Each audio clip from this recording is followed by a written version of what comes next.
Drejtoria për punë hidrometeorologjike ka njoftuar se Maqedonia e Veriut po hyn në një periudhë me mot të paqëndrueshëm në ndikimin e një rrymë ajri që vjen nga Alpet. DPHM thekson se duke filluar nga sot e enjte deri në fund të javës, moti do të jetë me vranësira të ndryshueshme dhe rreshje të her pas hershme shiu. Në disa vende, shiu do të jetë i rrëmbyeshëm, i shoqëruar me bubullima dhe erë të përforcuar, ndërsa sipas DPHM-s ekzistojnë kushte edhe për stuhi me shkarkime elektrike dhe breshër. Sipas parashikimeve, në disa zona pritet të bien mbi 20 litra shi për metër katror.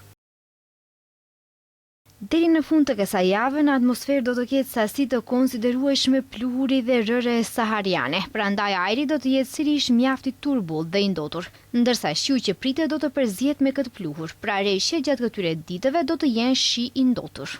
DPHM sqaron se në Shkup dhe rrethin pritet moti ngjashëm me rreshje të her pas hershme, ndërsa në disa pjesë të Luginës do të ketë kushte për shi të rrëmbyeshëm dhe bubullima. Temperaturat të premten do të shënojnë në rënje nga 14 deri në 23 gradë, ndërsa të dielën pritet rritje sërish me temperaturave deri në 30 gradë.